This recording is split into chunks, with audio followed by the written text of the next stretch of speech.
Hello friends, welcome to my channel WiFi Book. इस video में हम प्रश्नावली 2.1 के सभी प्रश्नों को हल करेंगे। पिछली वीडियो में हम इस क्वेश्चन के कुछ बेसिक्स बताए हैं। यदि आप इस वीडियो को नहीं देखे हैं तो आप लिंक में जाकर, डिस्क्रिप्शन में हम लिंक दिया है, उस लिंक पे जाकर आप देख सकते हैं। तो फर्स्ट क्वेश्चन है, किसी बहुपद px के लिए y = px का ग्राफ नीचे आकृति में दिया गया है। प्रत्येक स्थिति में px के शून्यकों की संख्या ज्ञात कीजिए। तो फर्स्ट क्वेश्चन है, देखिए यहाँ पर जो रेखा है y अक्ष को काटती है, लेकिन x अक्ष पर एक भी बार नहीं काटी है यहाँ पर। लेकिन हमने बताया था कि जो रेखा है यदि x अक्ष पर काटेगी तभी हमारे मूलों की संख्या बढ़ेगी, जितनी बार काटेगी उतने ही मूलों की संख्या होगी। लेकिन यहाँ पर देखिए y अक्ष पर काटता है, इसलिए मूलों की जो संख्या है वह 0 होगी। फर्स्ट में मूलों की संख्या कितनी होगी? 0 होगी। इसी प्रकार से सेकंड क्वेश्चन है, यहाँ पर देखिए एक रेखा आती है और y अक्ष पे काटती है और फिर जाके x अक्ष पे काटती है। तो हमें y अक्ष पे जो काटेगी उसको नहीं गिनना है, बल्कि x अक्ष पर जितनी बार काटेगी उसे गिनेंगे। तो यहाँ x अक्ष पर जो रेखा एक बार काटती है, तो इसलिए अधिकतम मूलों की संख्या कितनी होगी? 1 होगी।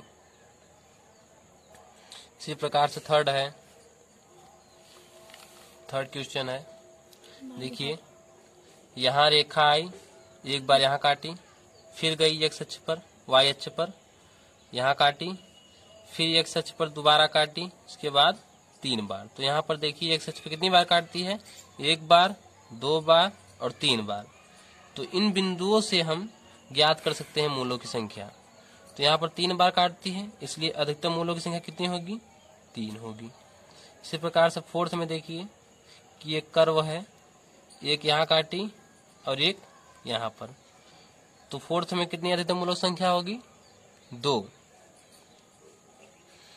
इसी प्रकार से फिफ्थ देखिए, ये एक बार यहाँ काटी, फिर राउंड करके आई, फिर दोबारा काटी, y अक्ष पर काटती है लेकिन इससे हमें कोई मतलब नहीं है। फिर x अक्ष पर देखिए तीसरी बार और ये 4 बार। तो यहाँ पर 1 2 3 4 बार काटती है, इसलिए मूलों की संख्या कितनी है? 4। इसी प्रकार से देखिए ये x अक्ष है, ये एक बार यहाँ काटती है तथा देखिए ये आई और x अक्ष पर टच करके चली गई है। देखिए काटी नहीं है लेकिन टच करके चली गई है। तो यहाँ पर सिर्फ एक ही बिंदु बनेगा, ये बात याद रखने वाली है, इसे आप ध्यान दीजिएगा। यदि टच करके निकल जाती है तो हमें सिर्फ एक ही मूल को मानना है। देखिए एक ये हो गया, 2 ये हो गया, फिर y अक्ष पे काटती है, फिर देखिए फिर टच करके चली गई है, तो एक ये।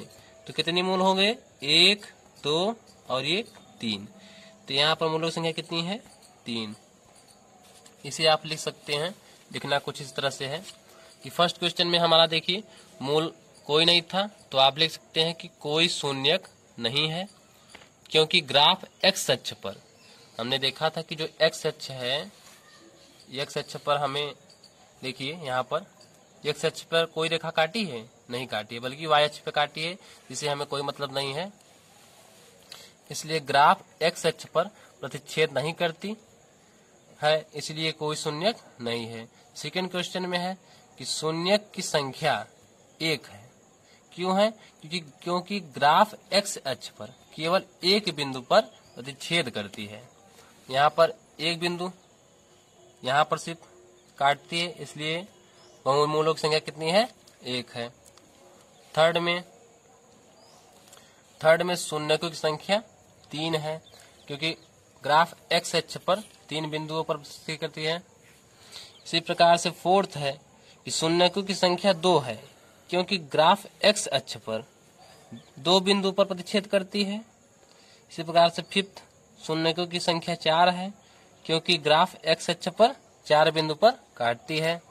देखिए यहाँ हम देखेंगे कि देखिए एक बार यहाँ काटा, दूसरी बार यहाँ, थर्ड यहाँ, फोर्थ यहाँ, 4 बिंदुओं पर काटती है, इसलिए मूलों की संख्या कितनी है? 4 है।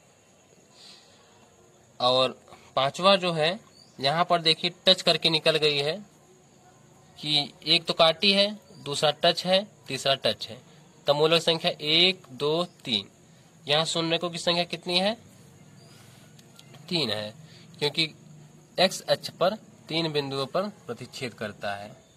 तो हमारा लिखने का तरीका यही होगा था। समझने के लिए हमने बताया था कि यदि x अक्ष पर कोई रेखा काटेगी, जितनी बार काटेगी उतने ही हमारे मूल होंगे।